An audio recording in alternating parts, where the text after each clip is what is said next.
Hello everyone, I am Vaishali. कैसे हो आप सब? तो आज बहुत ज़्यादा कोड है, लेकिन फिर भी इस वीडियो को बना रही हूँ क्योंकि कुछ ऐसे पॉइंट्स मुझे लगे थे जो आपके साथ डिस्कस करने चाहिए, जिसको शायद देख के आप लोग ये समझोगे कि एमसीक्यू और एमएसक्यू का रिवीजन टाइम पे किस तरीके से तुम लोग प्रैक्टिस कर सकते हो। ठीक है, सो ध्यान से सुनना। जब हम किसी भी सब्जेक्ट के एमसीक्यू और एमएसक्यू को प्रैक्टिस करते हैं ना, तो हमें ये पता होना चाहिए कि एमएसक्यू में जो हमें क्वेश्चन दिया जाएगा उस क्वेश्चन से रिलेटेड हमें जो 1, 2, 3 या 4 ऑप्शंस दिए जाएंगे, वो मोस्टली 99.9% जो क्वेश्चन एमसीक्यू का होता है वो एक टॉपिक पे बेस्ड होता है।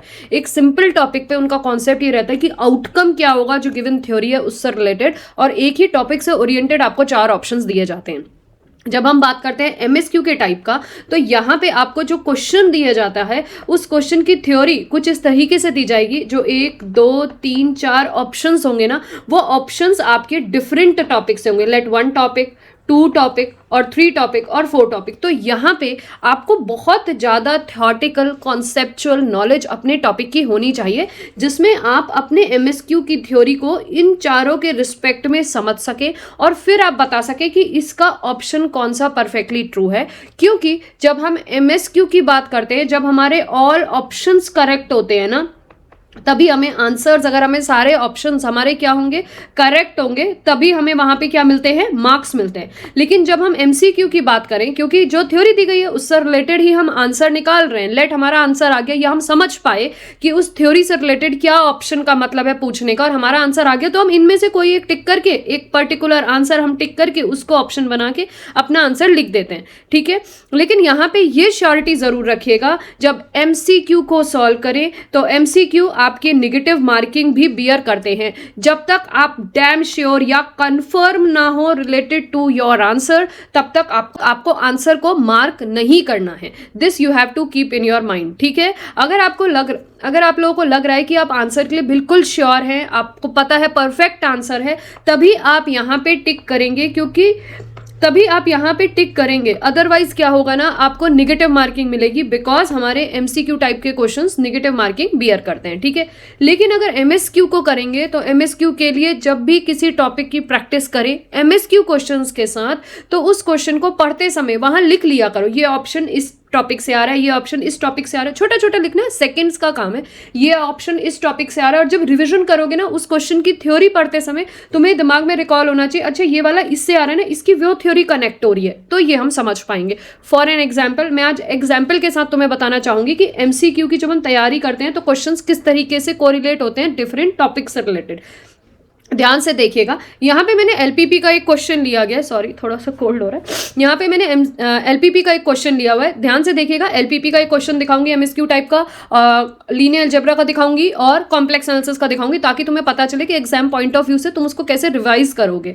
सो यहाँ पे एलपीपी के क्वेश्चन को अगर मैं रीड करती हूँ तो क्या लिखा हुआ है, suppose that LPP maximise this subject to this feasible solution and the dual maximise to this and admits a feasible solution.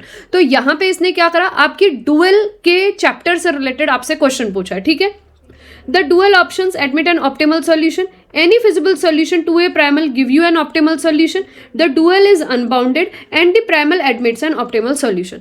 तो यहाँ पे जो 4 ऑप्शंस, जिन बच्चों ने ये टॉपिक पढ़ा है वो समझ पाएंगे, क्योंकि ये एमसीक्यू बेस्ड क्वेश्चंस हैं। तो आपको ये समझ में आया कि हमें डुअल के चैप्टर्स में जो थ्योरम्स दी होती हैं, उन्हीं चारों थ्योरम्स को कोरिलेट करते हुए उसने हमसे यहाँ पे क्वेश्चन पूछ लिया।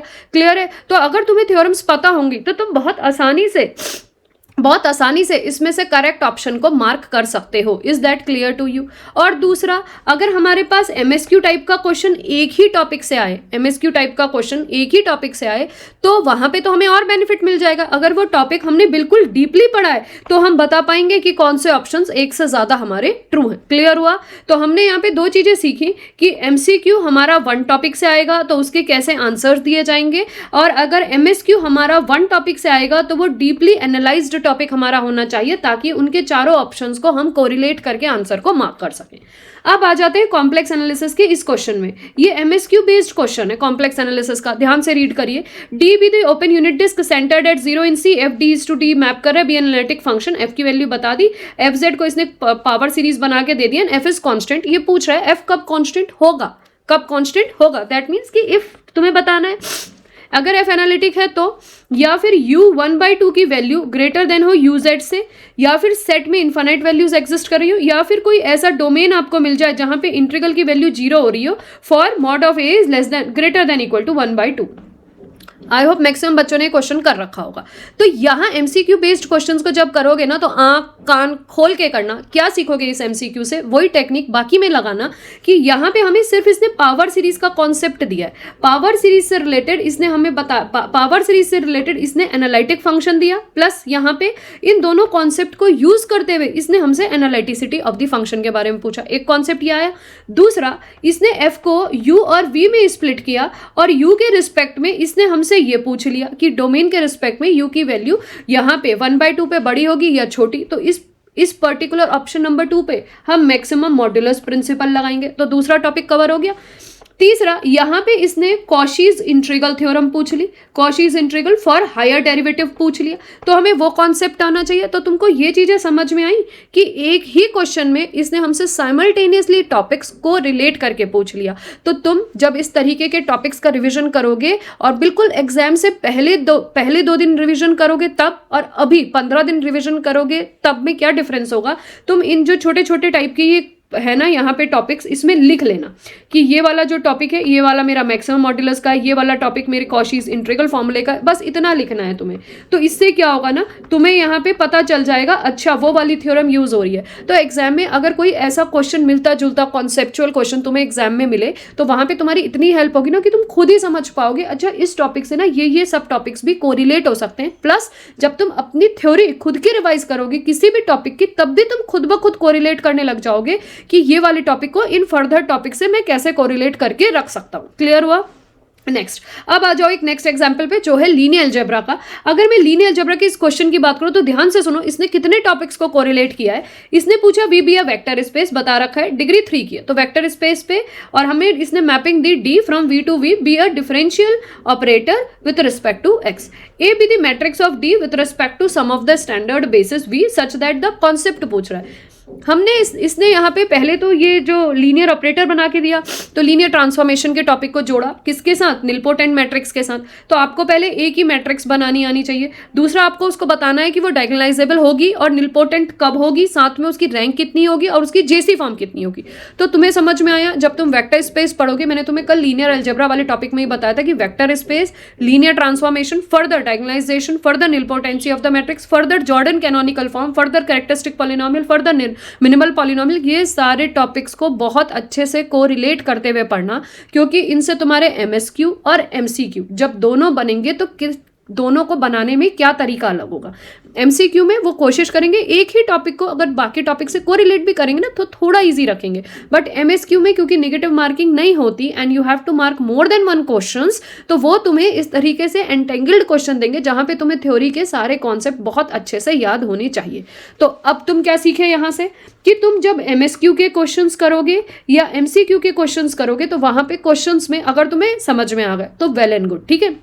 इजी टाइप के क्वेश्चंस में कुछ नहीं करेंगे क्योंकि वो एग्जाम में भी तुमसे आराम से हो जाएंगे। लेकिन जो मॉडरेट टाइप के क्वेश्चंस होंगे या तुम्हें डिफिकल्ट टाइप के जो क्वेश्चंस लग रहे हैं ना, उसमें तुम ऑप्शंस जो तुम्हें दिए जाएंगे ना, उन ऑप्शंस के सामने वहां पे छोटा सा लिख लेना कि ये किस टॉपिक से क्वेश्चन आया है। अगर एमएसक्यू टाइप के क्वेश्चंस हो, चैप्टर दूसरा हो और सब ऑप्शंस दूसरे टॉपिक से आ रहे हो तो छोटा छोटा लिख लेना, ताकि तुम जैसे ही क्वेश्चन पढ़ोगे रिविजन के दौरान तो तुम्हें तुरंत समझ में आ जाएगा अच्छा ये इस टॉपिक से, वहां से वो फॉर्मूला कोरिलेट होगा, मैंने ये चीज ऐसे रखी थी। तो विजुअलिटी तुम खुद ही समझ जाओगे पहले जो तुमने मेहनत करी उसकी। क्लियर है?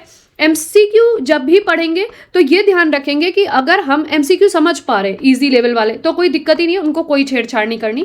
लेकिन जो डिफिकल्ट लेवल के या फिर मॉडरेट लेवल के एमसीक्यू हैं जो हमें थोड़ा प्रॉब्लम दे रहे हैं, तो वहां पे भी आप थोड़ा सा कहीं पे हिंट दे सकते हो कि इस थ्योरी को मैंने पढ़ा, इससे रिलेटेड मैं कौन सी चीज कोरिलेट नहीं कर पा रहा तो उसको किसी स्केच पेन से या किसी पेन से वहीं किनारे लिख लो, ताकि तुम जब उस मॉडरेट लेवल या डिफिकल्ट लेवल वाले क्वेश्चंस को पढ़ो तो तुम कोरिलेट कर पाओ कि तुम उस समय जब तुम पहली बार या दूसरी बार उसको रिवाइज कर रहे थे तो तुमने उसको कैसे कनेक्ट करके समझा था।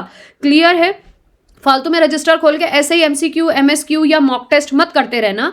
उनको स्ट्रेटेजिकली तैयार करना, थॉटफुली उनको तैयार करना, ताकि एग्जाम के पहले 4-5 दिन पहले जब रिवीजन करो तो तुम उनको बहुत अच्छे से समझ पाओ। ईजी वाले का रिवीजन करने की जरूरत नहीं है, जो मॉडरेट और डिफिकल्ट लेवल वाले हैं उनको रिवीजन तुम इसी तरीके से करना और तुम्हें सही में बहुत हेल्प मिलेगी।